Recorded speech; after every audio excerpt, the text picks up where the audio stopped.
Hello everyone. तो क्या हाल चाल है सभी के? एकदम बढ़िया। तो मैं हितेश शर्मा स्वागत करता हूं आपके अपने इस ब्यूटीफुल से चैनल LHS फिजिक्स पॉइंट में। जैसा कि हमारी क्लास 11th का चैप्टर नंबर 3 चल रहा था जिसका नाम है सरल रेखा में गति।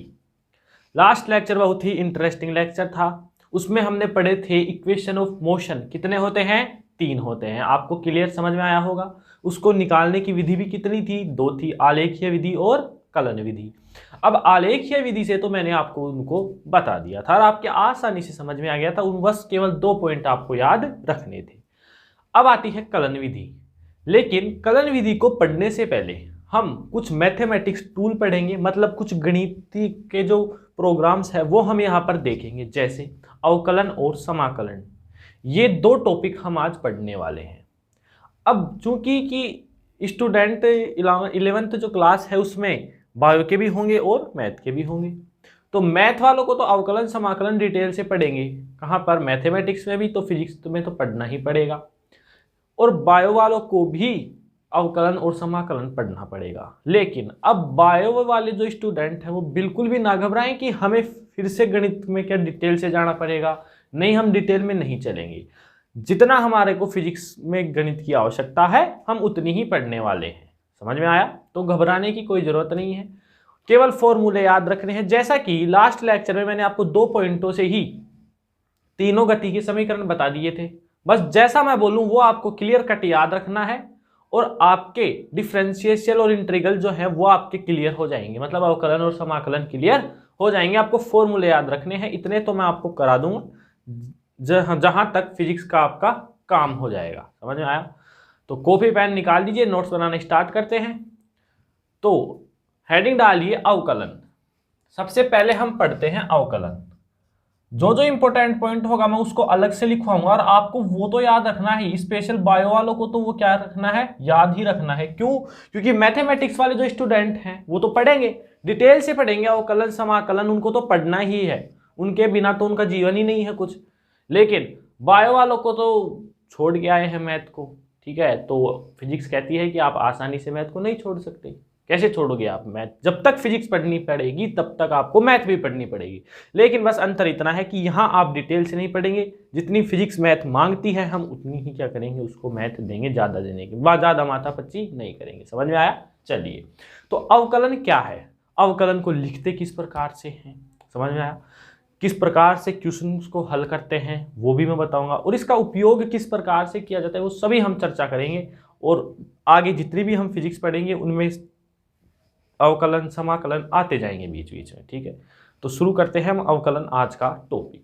तो हेडिंग डाल लिया आपने अवकलन की। तो इसको लिखते किस प्रकार से है, देखिए। सबसे पहले मान लीजिए अवकलन को हम लिखते हैं dy/dx।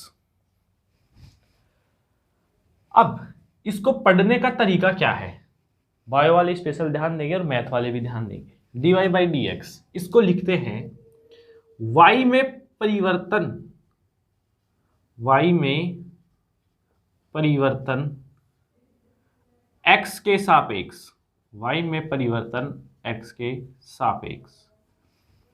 इसको इस प्रकार से लिखा जाता है dy/dx। अब आप बोलेंगे y और x क्या है, जहां y भी क्या है, एक भौतिक राशि है। जहां y क्या है, एक भौतिक राशि है। जहां y क्या है, एक भौतिक राशि है, और x भी क्या है, एक भौतिक राशि है। समझ में आया?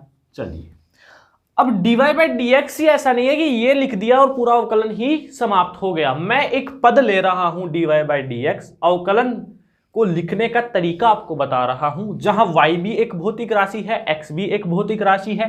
पढ़ने का तरीका इसको ये होगा कि ये जो भौतिक राशि है y, उसमें परिवर्तन होगा किस भौतिक राशि के सापेक्ष, x के सापेक्ष। मतलब यदि आपको कोई दे दे कि dy/dx निकालना है तो आप उसको पढ़ेंगे कैसे, y में परिवर्तन x के सापेक्ष, जहां y क्या है, एक भौतिक राशि है, x क्या है, भौतिक राशि। इस प्रकार से आपको ये याद रखना है, पहला पॉइंट। इसी प्रकार याद हो जाएगा कोई। अब देखो, जो लिखा है उसको याद तो करना ही पड़ेगा। अब आप बिल्कुल मेरे से पूछें कि dy/dx कहाँ से आया, इसका डेरिवेशन कराइए, तो ये हमारे को मैटर ही नहीं करता है। इतना हम क्यों कराएं? भाई आपको पता है, यदि मैं आपको बोलूं कि गाय के 4 पैर होते हैं, 2 आंखें होती है, वह दूध देती है, तो आप यदि मेरे को बोले कि गाय के 4 पैर ही क्यों होते हैं, तो मैं इसके आपको जवाब नहीं दे सकता। तो हम उतना ही पढ़ेंगे जहां तक अपने को नीड है। समझ में आया? तो dy/dx कहां से आया, इससे हमें कोई लेना देना नहीं है। ये अवकलन को लिखने का तरीका है। मैं फिर से बोल रहा हूं, आपको याद रखना पड़ेगा। जहां y में परिवर्तन हो रहा है x के सापेक्ष, और y क्या है, एक भौतिक राशि है, और x भी क्या है, एक भौतिक राशि है। तो यहां तक तो आपको समझ में आ गया होगा।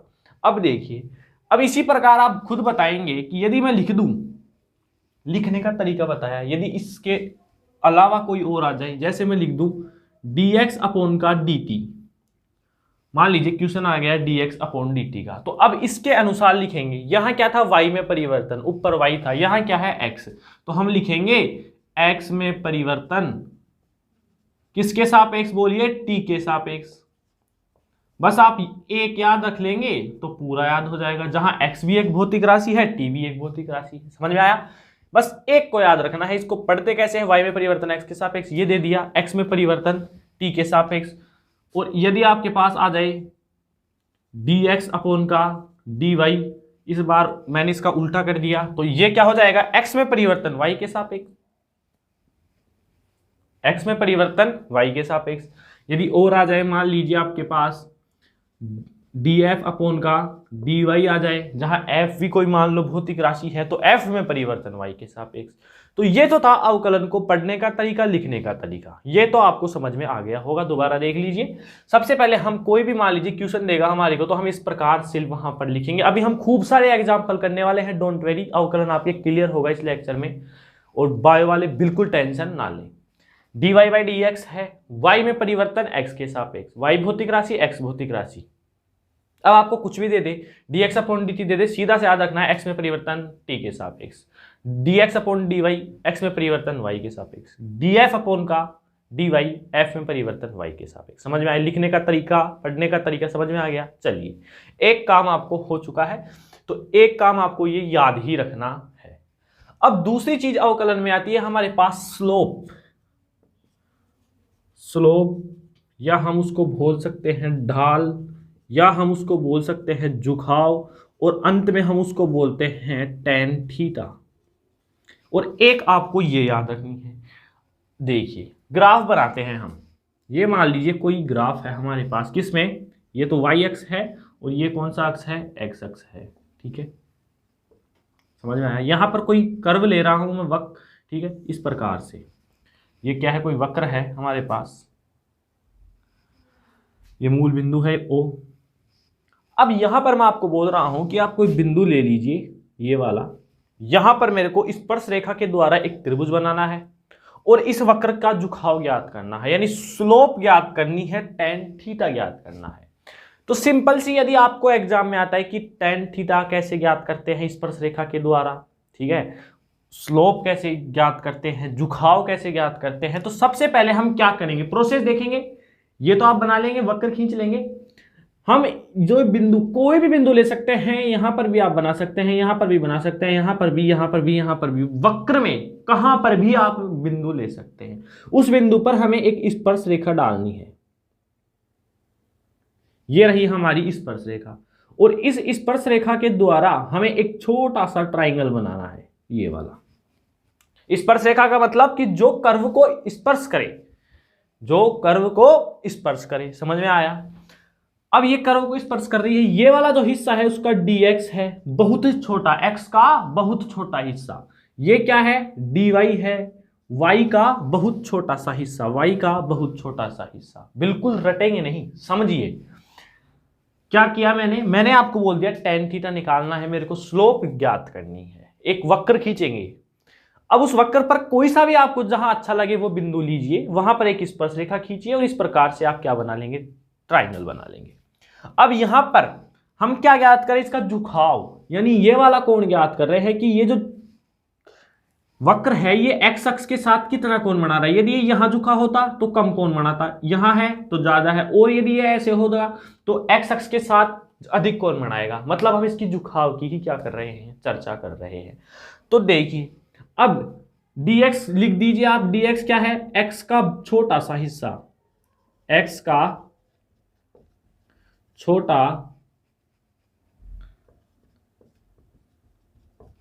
छोटा सा हिस्सा, समझ में आया। और dy भी क्या है, y का छोटा हिस्सा, y का छोटा सा हिस्सा,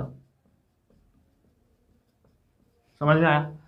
ये तो आपको समझ में आ गया। अब मेरे को ये थीटा चाहिए, तो थीटा कैसे निकलेगा, इधर आ जाइए। tan theta is equal to होता है लंब बटे आधार। तो लंब कितना है इसमें, dy बाई, लंब तो dy है अपॉन का आधार कितना है dx, यानी tan थीटा हो गया dy बाई dx। इससे क्या निकल के आ रहा है कि अवकलन किसको बता रहा है, स्लोप को भी बता रहा है। इसलिए मैंने स्लोप बताया। यहाँ पर स्लोप का कोई काम नहीं है, लेकिन मैंने बताया है कि अवकलन हमें स्लोप भी बताता है कि वक्र एक्स अक्ष के साथ कितना कोण बना रहा है। यहाँ पर समझ में आ गया। तो ये था हमारे पास अवकलन की बेसिक सी क्या डेफिनेशन, इंपॉर्टेंट लाइनें जो हमें याद रखनी है। अब हम चलते हैं डायरेक्टली क्वेश्चंस पर। एक फॉर्मूला है अवकलन का, वो जिसने याद कर लिया अवकलन उसके सोल्व हो चुके हैं, फिजिक्स में उसके अवकलन का काम बन गया है। समझ में आया। सबसे पहले लिखने का तरीका मैंने बता दिया है, dy by d x, y में परिवर्तन एक्स के सापेक्ष। कोई भी आपको ये ऐसे इस प्रकार से लिखा हुआ दे दे आपको, तो बस ये करना है, ये याद रखिए। y की जगह x दे दे तो x में परिवर्तन t के सापेक्ष, x में परिवर्तन y के सापेक्ष, f में परिवर्तन y के सापेक्ष। स्पर्श रेखा के द्वारा कोण कैसे ज्ञात करते हैं, इस प्रकार से, और इसे क्या कहते हैं, झुकाव। ग्राफ झुक रहा है ना इस प्रकार से, झुकाव स्लोप tan थीटा। तो इस प्रकार से हमने यहां निकाल दिया। dx क्या है, x का बहुत छोटा हिस्सा, dy क्या है, y का बहुत छोटा सा हिस्सा। तो ये तो था अवकलन की बेसिक चीजें। दो ही पॉइंट हैं सिंपल से, जैसे मैंने लास्ट लेक्चर में दो ही पॉइंट बताए थे, ये याद रख लीजिए। और एक इसका इंपॉर्टेंट तीसरा पॉइंट है फॉर्मूला, वो याद हो गया, अवकलन क्लियर है आपकी। चलिए यहां तक आप नोट करें, कर लिया नोट। चलिए अब हम इसको क्या कर देते हैं, रफ कर देते हैं। अब सभी इंटरेस्टेड होंगे फॉर्मूले को जानने के लिए, फॉर्मूला अभी याद कर लेंगे, यदि नहीं होता है तो हो जाएगा, क्योंकि हम क्वेश्चंस लगाएंगे फॉर्मूले के बेस पर। ये जो दो पॉइंट थे ये बेसिक्स थे, चाहे से ये दो पॉइंट याद न रखें, लेकिन पहला तो रखना पड़ेगा कि हम पढ़ेंगे क्या, dy बाई डी एक्स को y में परिवर्तन x के सापेक्ष। ये वाला जो पॉइंट है आपको ये तो याद रखना ही पड़ेगा। देखिए क्या है ये वाला पॉइंट, दोबारा देखिए। तीसरा जो पॉइंट है, इंपॉर्टेंट पॉइंट है, मैं लिख देता हूं इंपॉर्टेंट पॉइंट, ठीक है। इंपॉर्टेंट पॉइंट है, क्या लिखेंगे, मान लीजिए मेरे पास दे रखा है y is equal to x की पावर n। क्या है ये, y is equal to x की पावर n, और मेरे को पूछ रहा है सवाल dy बाई डी एक्स, क्या कीजिए, हल कीजिए, dy बाई डी एक्स का मान ज्ञात करें। इस प्रकार से हमारे को क्वेश्चन दे दिया फिजिक्स में, y is equal to x की पावर n और dy बाई डी एक्स। अब हम क्या करेंगे, dy बाई डी एक्स को हल करने के लिए dy by d x is equal to d upon का dx, y की वैल्यू क्या है, x की पावर n, ये रख देंगे। और जब इसका अवकलन होगा तो पावर हमेशा आगे आ जाती है n, और x की पावर n माइनस का 1। ये जिस भी स्टूडेंट को याद हो गया है उसका क्या हो गया, अवकलन कंप्लीट। तो जिसको भी ये फॉर्मूला याद हो गया है ना, अवकलन उसके क्या हो गया है, क्लियर हो गया है। अवकलन उसके क्या हो गया है, क्लियर हो गया है। ये अवकलन का फॉर्मूला है। यदि कैद दोबारा देखिए, कोई भी आपको राशि दे रही है इस रूप में जिसके पावर में कुछ है, तो उसका अवकलन क्या करते हैं, पावर पहले आ जाती है, फिर जो राशि है एज इट इज, और पावर में से एक कम हो जाता है। ये है अवकलन का आपका फॉर्मूला, यही तो है। y बराबर एक्स की पावर n, ये ज्ञात करवा रहा था, मेरे पास आ गया। इसका जब अवकलन होगा तो पावर पहले आ जाएगी, वो राशि ऐसे कैसे रहेगी, power minus one, power minus one, याद हो गया। पावर पहले, पावर माइनस वन, पावर पहले, ये लिख सकता है आप, पावर पहले, देन पावर माइनस वन। ये भी आप याद कर लीजिए ताकि और आसानी हो जाएगी। बायो वालों के लिए, मैथ वालों को तो करना पड़ेगा, अब नहीं करेंगे तो बाद में तो करेंगे ये, समझ में आया। तो पावर पहले, उसके बाद पावर में से एक कम हमें कर देना है। तो याद करें इसको फटाफट से, हो गया याद। चलिए तो अब हम इसको क्वेश्चंस करते हैं, आ जाइए मेरे साथ। सबसे पहला एग्जांपल ले रहा हूं मैं, एग्जांपल नंबर 1। मेरे को दे दिया है y बराबर x और मेरे को पूछ रहा है dy बाई डी एक्स, ये पूछ रहा है। आ जाइए, dy बाई डी एक्स को ज्ञात करने के लिए हम क्या लिखेंगे, d अपॉन का dx और यहां लिख देंगे x, मतलब x का अवकलन करना है हमें। ठीक है, अब देखिए x की पावर कितनी है, 1। सूत्र में आ जाइए, n बराबर कितना है, 1 है यहां पर। सॉरी, मैं यहां क्या लिखूंगा, पावर पहले आ जाएगी यानी 1 लिख दीजिए गुणा, फिर x ऐसे की ऐसे, n कितना है 1, फिर क्या है -1, तो x, ये तो 1 ऐसे की ऐसे, x की पावर 1 - 1 0, तो x की पावर 0 का कितना हो जाएगा 1, और 1 गुणा 1 क्या हो जाएगा इसका 1, आंसर। इजी है कि नहीं, बस हमें सूत्र याद हो गया तो अवकलन क्लियर, जितना फिजिक्स चाहती है उतना अवकलन हम उसको दे देंगे। समझ में आ गया, सूत्र तो आपको याद हो गया होगा, पावर पहले पावर -1, पावर पहले पावर -1। चलिए इसी प्रकार हम धीरे धीरे आगे बढ़ते हैं। दूसरा देखते हैं हम, y = x²। फाइंड क्या करना है आपको, dy बाई डी एक्स। देखिए dy बाई डी एक्स हमें फाइंड करने के लिए हम किस प्रकार लिख सकते हैं इसको, d अपॉन का dx और x²। n का मान यहां कितना है, 2 है। आ जाइए फॉर्मूले में, n x की पावर n-1, 2 पहले आ जाएगा, x ऐसे की ऐसे, फिर क्या है n 2, फिर 1 कम करना है पावर में से कर दिया, तो 2 गुणा x की पावर 2 - 1 x ही हो जाएगा, और ये हो जाएगा इसका आंसर 2x, यानी x² का अवकलन कितना हो जाएगा हमारे पास 2x। बिल्कुल सिंपल है ना, बस आपको ये फॉर्मूला याद रखना है। इसी प्रकार देखिए, अभी मैं फॉर्मूला याद करा देता हूं।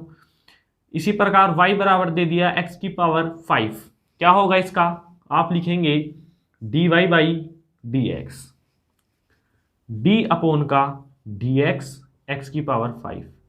अब ये किसके जैसे है, x की पावर n के रूप में लिखा हुआ है, x की पावर n के रूप में लिखा हुआ है, इसका फॉर्मूला क्या होता है, nx n-1, यानी पावर पहले पावर आ गई 5, फिर x ऐसे कैसे, पावर में से 1 कम करना है यानी 5 माइनस का 1, तो 5 गुणा x की पावर 4 यानी 5x की पावर 4, इसका क्या हो जाएगा, आंसर हो जाएगा।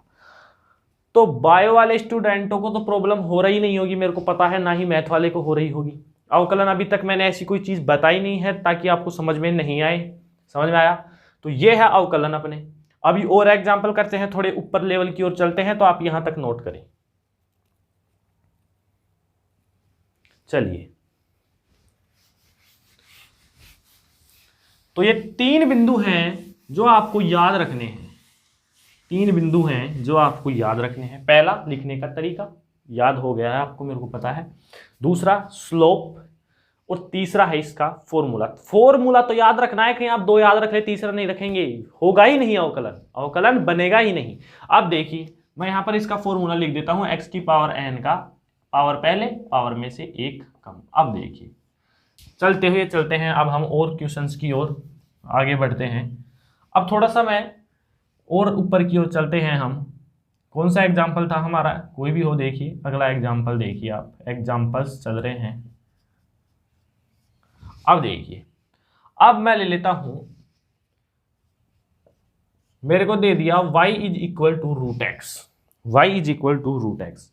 अब कई स्टूडेंट ऐसे भी होंगे जिनको पता ही नहीं है, क्या इसमें तो पावर ही नहीं है, n का मान ही नहीं है सर, कैसे होगा, n का मान ही नहीं है कैसे होगा। बिल्कुल सही कह रहे हो, n का मान तो नहीं है इसके अंदर, n का मान है इसके अंदर।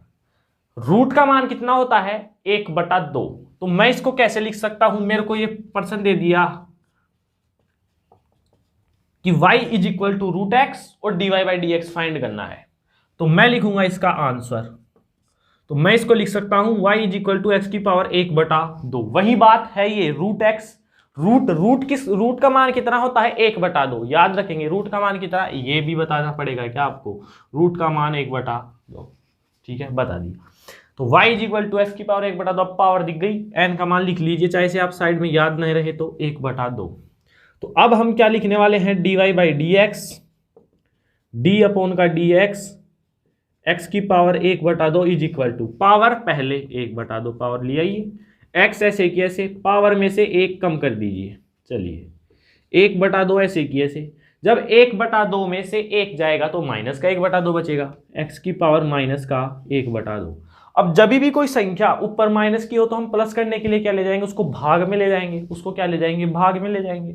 तो इसको और सेटिस्फाई तरीके से हल करूं तो ये हो जाएगा 1/2 तो बाहर है, समझ में आया, और इसको ले जाऊंगा मैं 1/x की पावर 1/2, और मैं इसको क्या लिख सकता हूं 1/2, x की पावर 1/2 का मतलब रूट, तो रूट लगा देंगे इसके 1/2 रूट x आंसर। तो इस प्रकार से कई क्वेश्चन ऐसे भी आएंगे जिनमें आपको घात खुद बनानी पड़ेगी। रूट दे दिया, आप छोड़ आए पर्सन को कि सवाल ही गलत है, सवाल ही गलत है, नहीं है सवाल गलत, सही है, रूट का मान 1/2 होता है। इस प्रकार से हमने इसको हल कर दिया है। आगे बढ़िए, एक और एग्जांपल देखिए यहां पर बढ़िया वाला, y = 1/x। फिर से आपके तो कंफ्यूजन हो जाएगा कि इसकी तो शकल में ही n नहीं है, शकल में ही इसकी n नहीं दिख रहा है, हमें तो कोई घात ही नहीं दिख रही, क्या हल करेंगे हम इसको। फिर इससे मैं बोल रहा हूं घात तो है, बनानी पड़ेगी, नहीं है तो बनानी पड़ेगी। चलिए बनाते हैं। पूछ रहा क्या है ये, dy/dx। चलिए सोल्व करते हैं अब इसको हम। y = 1/x, x की पावर 1 है, यहां पर मैं ऊपर ले जाऊंगा तो x की पावर -1, यानी y = x की पावर -1 हो चुका है। अब आप हल कर सकते हैं, पावर कितनी है, d/dx, x की पावर -1, n का मान -1, माइनस पहले आ गए मतलब n पहले, पावर कितनी है -1, तो घटाएंगे पहले, पावर में से 1 घटाना है तो -1 -1, समझ में आ गया। n कितनी है -1, n पहले आ गया गुणा, फिर x ऐसे कैसे, n क्या है -1, उसमें से 1 कम करना है, कर दिया, -1 ऐसे की ऐसे, ये कितना हो जाएगा x की पावर -2, माइनस से नीचे ले जाएंगे तो प्लस, तो dy/dx आ गया हमारे पास, माइनस का 1 ऐसे की ऐसे, इसको नीचे ले गया तो मैं x², ये क्या हो गया इसका आंसर, है ना शानदार क्वेश्चन। इस प्रकार से कि आपको जो घात दी हुई नहीं है घात बनानी पड़ेगी, जो घात दी हुई नहीं है घात क्या होंगी, बनानी पड़ेंगी। चलिए तो अब हम आगे चलते हैं, नोट करें, कर लिया। तो ये तो थे कुछ फॉर्मूले बेस, क्या एग्जाम्पल, ताकि आपको फॉर्मूला याद हो जाए, समझ में आ जाए। तो फॉर्मूला आपको याद भी हो गया होगा, समझ में भी आ गया। अब हम चलते हैं कुछ ऐसी राशियां जिनका अवकलन 0 भी होता है। क्यों होता है वो देखिए, मेरे को दे दिया y = b दे दिया, मेरे को y = b दे दिया, आपको पूछ रहा है dy/dx। चलिए सोल्व करते हैं। dy/dx = d/dx b, इसका अवकलन होता है 0। अब आप बोलेंगे 0 क्यों हुआ, एक पॉइंट है वो हमेशा याद रखेंगे, नियत या कांस्टेंट जो राशि है, नियत राशि का अवकलन सदैव 0 होता है, अवकलन सदैव 0 होता है। नियत राशि का अवकलन सदैव 0 होता है। नियत का मतलब जिनका मान फिक्स है, अब b है, b ही है, उसको अपन चेंज नहीं कर सकते। एक और बात, जितने भी अभी तक इससे पहले हमने एग्जाम्पल किए हैं उनमें नीचे क्या था, dx था, और परिवर्तन भी किन में करना था हमें, x में। तो जब ऊपर जिसमें परिवर्तन करना है नीचे भी वही हो तो परिवर्तन होता है, समझ में आया। नीचे dx है तो ऊपर x का पद होना ही चाहिए, तभी अवकलन होगा, अन्यथा अवकलन नहीं होगा। दोबारा देखिए, यदि आपके पास हो dy/dt, अवकलन तभी संभव है जब dt है ना, ये dt यहां पर, फिर उसी राशि का अवकलन होगा जिसमें t हो, यानी 4t² हो गया, मान लीजिए 4t² हो गया तो अवकलन होगा। केवल 4 हुआ तो अवकलन नहीं होगा, मतलब t का पद उसमें होना चाहिए। तो यहां पर देखिए जितने भी अभी तक अवकलन किए हैं तो नीचे x के सापेक्ष कर रहे हैं, तो x के पद हैं उसके अंदर, तब अवकलन हो गया। यहां पर कोई x का पद ही नहीं है, अकेला b ही है, मतलब एक कांस्टेंट है, और कांस्टेंट राशि का अवकलन हमेशा 0 होता है। इंपॉर्टेंट है, समझ में आ गया। अब जितनी भी राशियां हैं 1 2 3 4 5 10 1000 2 लाख 5 लाख सभी का अवकलन 0 है, क्योंकि राशि कैसी है, नियत है। राशि कैसी है, नियत है। इंपॉर्टेंट पॉइंट है, याद रखेंगे कि नियत राशि का अवकलन हमेशा 0 होता है। क्यों? क्योंकि जिसके सापेक्ष हमें करना होता है ना अवकलन, उससे रिलेटेड कुछ ना कुछ हमारे पास होना चाहिए। x के सापेक्ष है तो कम से कम हमारे पास x तो होना ही चाहिए, तभी अवकलन संभव है। t के सापेक्ष है तो अवकलन होना चाहिए, y के सापेक्ष है तो y का पद होना चाहिए। लेकिन अब यहाँ x के सापेक्ष है, x तो है ही नहीं, केवल b ही है, मतलब ये क्या है, कांस्टेंट। कांस्टेंट का अवकलन हमेशा क्या होता है, 0 होता है। तो ये है एक और इंपॉर्टेंट पॉइंट जो आपको याद रखना है। ठीक है, यहां तक आप नोट करें। चलें आगे। चलिए,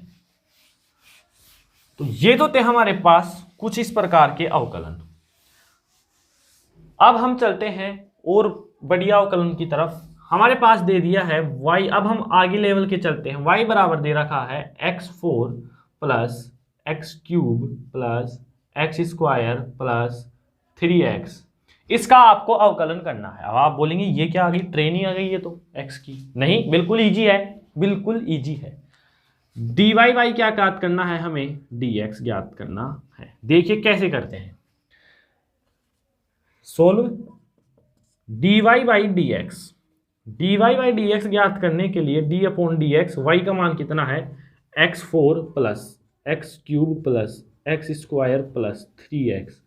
अब इसमें क्या होगा, ये जो d अपॉन का dx है गुणा में है, सबके अलग अलग चला जाएगा। इससे गुणा होगा तो क्या होगा, dx4 अपॉन का dx, समझ में आया। इससे गुणा होगा तो क्या होगा, एक्स क्यूब। इससे गुणा होगा तो d अपॉन का dx कितना, एक्स क्यूब।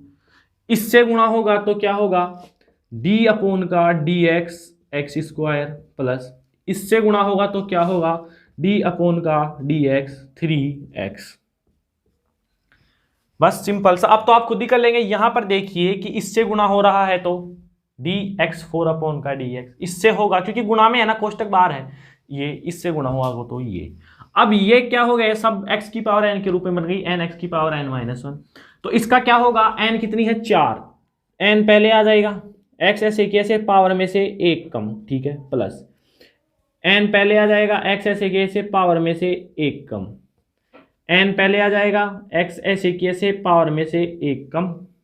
और इस बार देखिए मैंने बताया था आपको 3 क्या है, यहाँ कांस्टेंट है। कांस्टेंट जब भी होगा अवकलन में, लेकिन उसके साथ ऐसी राशि होगी जिसके सापेक्ष हम अवकलन कर सकते हैं। दोबारा देखिए, कांस्टेंट 3 है। अभी आप बोल सकते हैं कि सर इसमें तो कांस्टेंट आ गया, 0 होना चाहिए। नहीं, कांस्टेंट भी है और उसके साथ ऐसी राशि है जिसका अवकलन संभव है, तो कांस्टेंट बाहर आ जाता है। x है, अवकलन संभव है, कांस्टेंट बाहर आ जाएगा। x की पावर कितनी है, 1, x ऐसे की ऐसे, x और पावर में से 1 कम हो गया, तो ये कितना हो जाएगा, 4 में से 1 गया तो 3, यानी 4x क्यूब प्लस क्या आ रहा है हमारे पास, dy by dx 3x square, 2 कितना हो गया x प्लस ये कितना हो जाएगा, x की पावर 0 1 और ये 3 हो जाएगा यहाँ पर। तो ये आ गया हमारे पास dy बाई dx का आंसर। ये आ गया हमारे पास dy बाई dx का आंसर। समझ में आ गया। चलिए, यदि इसकी जगह मान लीजिए मेरे पास, अब आप बोलेंगे माइनस का भी बता दीजिए, माइनस का यहाँ मैं ले लेता हूँ, ये आ गया। वही करना है आपको, लिखना क्या है, वही लिखना है माइनस, और d अपॉन का dx सबसे गुणा है, गुणा कर देंगे। यहाँ क्या आ जाएगा माइनस, यहाँ भी क्या आ जाएगा माइनस, और यहाँ भी क्या आ जाएगा माइनस। तो ये माइनस का हो गया। गुणा और भाग में जाने से पहले देखिए, अवकलन की भी संक्रियाएं होती हैं भाई, ये एडिशन में भी लगता है, एलिमिनेशन में भी लगता है, ये तो मैंने आपको बता दिया। अब मल्टीप्लाई डिवाइड में कैसे लगेगा वो भी मैं आपको बताऊंगा। तो यहाँ तक आपके क्लियर है। दोबारा मैं रिकैप करता हूँ। सबसे पहले लिखने का तरीका सीखा हमने, dy बाई dx, y में परिवर्तन x के सापेक्ष, आपने पढ़ लिया। tan थीटा बराबर भी देख लिया, कैसे निकालते हैं वो भी समझे। तीसरा पॉइंट क्या था, सूत्र देखा, x की पावर n का n पहले आ जाता है, फिर पावर में से 1 कम हो जाता है। उससे रिलेटेड अभी तक क्वेश्चन ही चल रहे हैं आपके, क्लियर हो रहा होगा। अब हम कुछ आगे बढ़ते हैं। आगे कुछ ऐसे त्रिकोणमितीय फलन देखे होंगे आपने, साइन थीटा, कोस थीटा, समझ में आया, tan theta, cot theta, sec theta, cosec theta, जो कि 6 होते हैं, वो आपने पढ़े होंगे 10th में भी आपके। आई थिंक 8 प्रश्नावली है 10th में चलती है शायद त्रिकोणमिति की, वहां आप पढ़ के आए हैं। तो उनके अवकलन क्या होते हैं वो देखते हैं पहले हम, और फिर हम फिर हम मल्टीप्लाई और डिवाइड के भी हम अवकलन देखेंगे। अवकलन का टॉपिक हमारे पास कंप्लीट हो जाएगा। ठीक है, तो यहां तक आप नोट करें। ये हम बिल्कुल धीरे धीरे पढ़ेंगे इसको, समझ में आया? ताकि क्योंकि बायो वाले भी तो स्टूडेंट है हमारे पास, उनका क्या होगा, फिर उनका भी कुछ नहीं होगा। अवकलन समाकलन में मैं आपको प्रॉमिस करता हूं कि मैथ वालों से आगे निकल जाएंगे आप। समझ में आया? घबराना वाली बात ही नहीं है। अभी तक जो मैं बता रहा हूं वो याद रखना है। तीसरा पॉइंट आपको याद रखना है, x की power n is equal to n x n minus का 1, पावर पहले पावर -1। अभी तक कर लिया क्वेश्चन? किसी भी क्वेश्चन में कोई परेशानी? यदि प्लस का हो माइनस का हो तो मल्टीप्लाई करते हुए चलेंगे, बस सिंपल सी बात है। अब हम चलते हैं त्रिकोणमितीय फलन, जो आपके पढ़ रखे हैं आपने 10th क्लास में, उनका अवकलन याद रखना है बस, और आपका पूरा अवकलन यहां समाप्त हो जाएगा, जितनी हमें नीड है 11th-12th की फिजिक्स में। चलिए अब आप हेडिंग डालिए त्रिकोणमितीय फलनों के अवकलन। त्रिकोणमितीय फलनों के अवकलन, त्रिकोणमितीय फलनों के अवकलन। देखिए ध्यान से देखेंगे, सबकी नजरें एकदम स्क्रीन पर होंगी। सबसे पहले मैं आपको क्वेश्चन दे रहा हूं, सबसे पहला y is equal to sine x या साइन थीटा मान लीजिए, आपको समझ में आया? साइन थीटा, साइन थीटा यदि आप मानते हैं या आप x मानेंगे यहां पर, क्योंकि हमें dy बाई डी एक्स के सापेक्ष हम इसका क्या कर सकते हैं, फिर अवकलन करते हैं। या यहां थीटा मानते हैं तो हमें dy बाई डी थीटा के सापेक्ष इसका क्या करना पड़ेगा, अवकलन करना पड़ेगा। लेकिन आपको मैं बता दूं x क्या है, वही कोण है, एंगल है आपका। x की जगह आप थीटा भी रख सकते हैं, लैम्डा भी रख सकते हैं, अल्फा भी रख सकते हैं, बीटा भी रख सकते हैं, गामा भी रख सकते हैं, साइन भी रख सकते हैं, फाई भी रख सकते हैं, कुछ भी रख सकते हैं। अब आप बोलेंगे इतने नाम, हाँ ये कोणों के नाम है, आगे जब आप पढ़ेंगे तो आपके आएंगे ये। ठीक है, तो ये क्या है, अब मान लीजिए मैं आपको और अच्छा तरीके से बताऊं, यहां होता मेरे पास थीटा, तो ये होता dy बाई थीटा। अब मैं बता रहा हूं कल लिखने का तरीका, बदल दिया तरीका हमने। यहां होता अल्फा तो यहां हो जाता अल्फा, यहां होता बीटा तो यहां हो जाता बीटा, y में परिवर्तन बीटा के सापेक्ष। इस प्रकार से हम क्या करते हैं, इनको लिखते हैं, अवकलन लिखते हैं। तभी मैंने आपको बताया था, पहला पॉइंट समझ में आ गया कि क्यों पढ़ा था। तो यहां हम x लिखते हुए चलेंगे, बिल्कुल सिंपल तरीके से मैं बता रहा हूं, और ऐसे ही क्वेश्चन सिंपल ही पूछे जाते हैं फिजिक्स में। अब देखिए क्या पूछ रहा हूं मैं, dy बाई डी एक्स। तो dy बाई डी एक्स इसका सीधा याद रखेंगे, d अपॉन का dx साइन x कितना हो जाएगा, कोस x। सीधा आंसर रखेंगे, साइन x का मैं अवकलन पूछूंगा आपको तो क्या बताएंगे आप, कोस x। समझ में आया? दूसरा चलते हैं हम, y is equal to cos x dy by d x, यानी d अपॉन का dx कोस x का होता है माइनस का साइन x। अब आप ऐसे नहीं पूछेंगे, यहां पर प्रश्न आपका ये नहीं होना चाहिए माइनस क्यों आया, ये गणित है, याद करना पड़ेगा, सीधी सी बात है। आपको क्यों का जवाब यहां नहीं मिलने वाला है। गाय के 4 पैर होते हैं तो होते हैं, मैं आपको जवाब नहीं दे सकता क्यों होते हैं। समझ में आया? तो ये है आपका माइनस, जो कि आपको याद रखना पड़ेगा। समझ में आया? साइन एक्स का क्या होता है अवकलन, कोस एक्स। कोस एक्स का कितना होता है, माइनस का साइन एक्स। अब हम चलते हैं तीसरे त्रिकोणमितीय फलन की तरफ। तीसरा है y is equal to tan x. तो हम याद करेंगे dy by d x is equal to d upon का dx tan x. Tan x का होता है sec square x, tan x का होता है सेक स्क्वायर एक्स। समझ में आ गया? त्रिकोणमितीय फलनों के जो अवकलन है उन्हीं फलनों में आते हैं, याद रखेंगे ये भी, इससे कोई अलग से नहीं आएगा। जैसे साइन का कोस आ गया, कोस का माइनस का साइन एक्स आ गया, टेन का सेक स्क्वायर एक्स आ गया। अब कोट का क्या आएगा, देखिए जिस प्रकार से 3 आए हैं अपने पास, उसी प्रकार कोट का हमारे पास क्या आता है, देखिए इंटरेस्टिंग है ना। y is equal to cot x, x कौन है लिख देता हूं, आपको याद रखना पड़ेगा। x क्या है, कौन है, जहां x की जगह थीटा भी हो सकता है, अल्फा भी हो सकता है, बीटा भी हो सकता है, गामा भी हो सकता है, नीटा भी हो सकता है, साइन भी हो सकता है, कुछ भी हो सकता है। समझ में आ गया? तो ये है आपके पास x। क्या ज्ञात करवा रहा हूं मैं, dy by d x. dy by d x ज्ञात करेंगे किसका, कोट एक्स का। तो d अपॉन का dx कोट एक्स, इसका होता है माइनस का कोसेक स्क्वायर एक्स, माइनस का कोसेक स्क्वायर एक्स। 4 हो गए।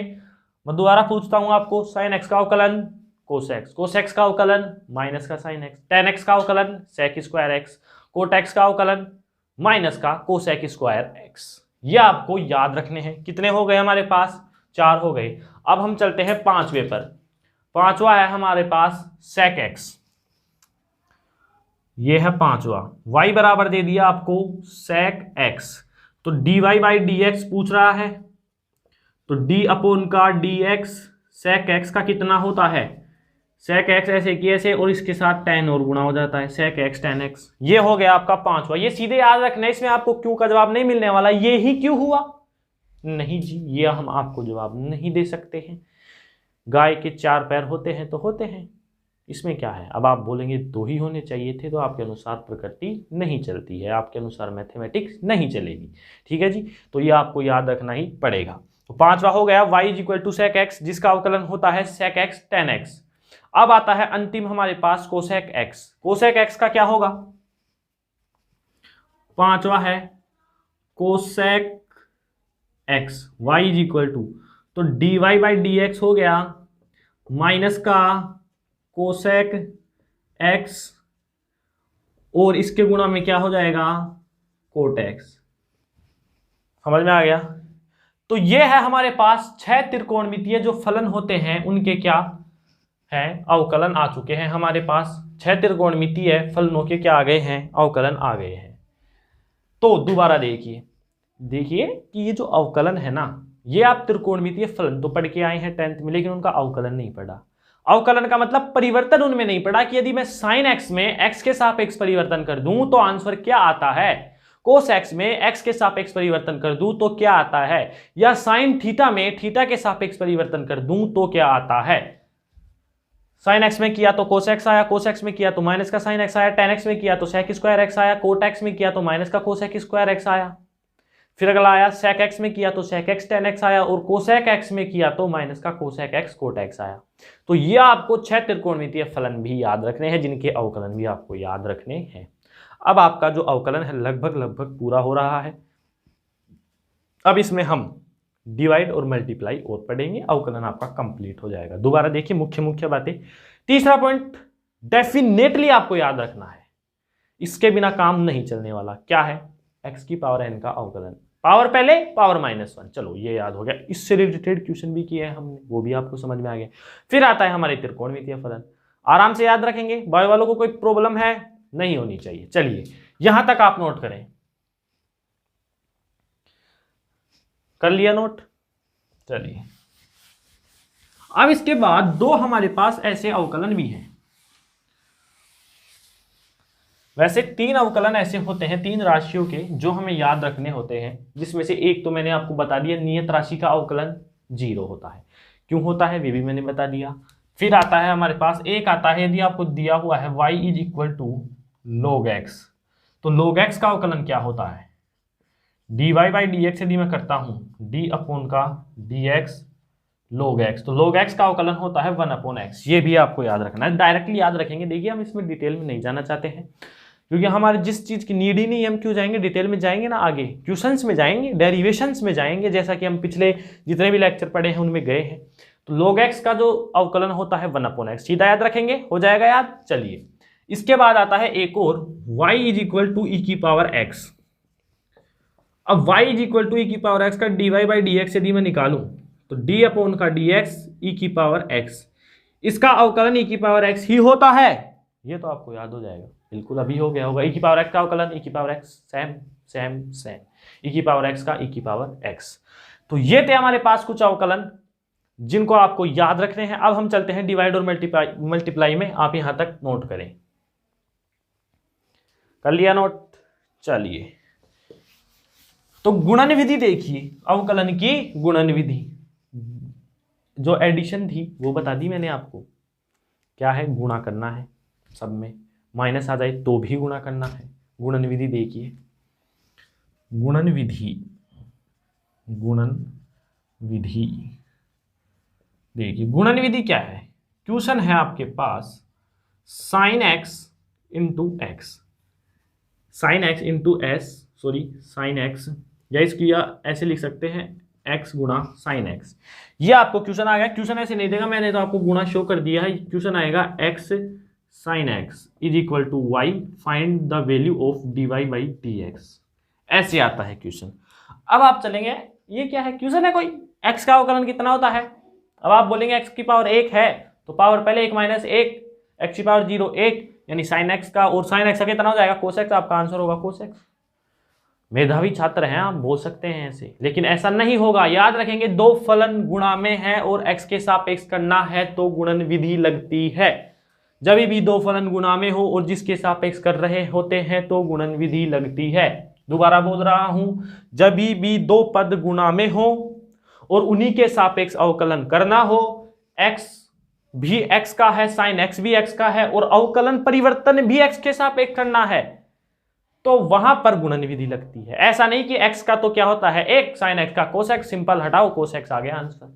नहीं, ऐसा नहीं होगा। देखिए अब हम कैसे करते हैं। सबसे पहले हम इसको सॉल्यूशन करते हैं, तो हम लिखते हैं सबसे पहले y is equal to x गुणा साइन एक्स। ऐसे आप लिखेंगे, एक को देंगे फर्स्ट नंबर, दूसरे को देंगे सेकंड नंबर। दो है, दे दिया फर्स्ट सेकंड। मेथड देखिए, मेथड देखिए, बिल्कुल इजी है मेथड। क्या है, फर्स्ट का तो क्या कर देंगे हम अवकलन कर देंगे, फर्स्ट का राशि का हम अवकलन, दूसरी राशि एज इट इज, दूसरी राशि एज इट इज किसमें गुणा में रहेगी वो। देखिए दो राशियां हैं 1 और 2, पहली राशि का हम अवकलन करेंगे, दूसरी राशि ऐसे की ऐसे रखेंगे, फिर इन दोनों में चिन्ह आता है प्लस का। अब की बार दूसरी राशि का क्या करेंगे अवकलन करेंगे और पहली राशि ऐसे की ऐसे रखेंगे। ये आपका मेथड है, अभी क्लियर हो जाता है मेथड। दो राशियों में विभाजित कर लेंगे, पहली राशि का अवकलन, दूसरी राशि ऐसे की ऐसे प्लस।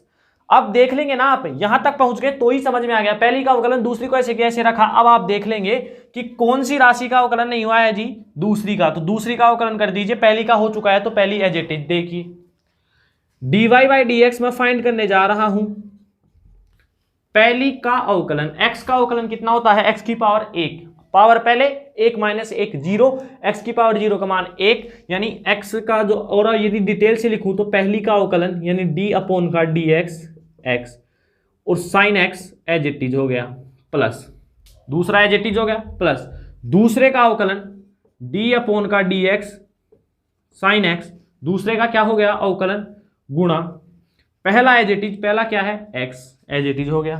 तो dy बाई dx क्या हुआ है, देखिए x का अवकलन होता है 1 साइन x ऐसे की ऐसे प्लस, साइन x का अवकलन होता है कोस x और x ऐसे की ऐसे।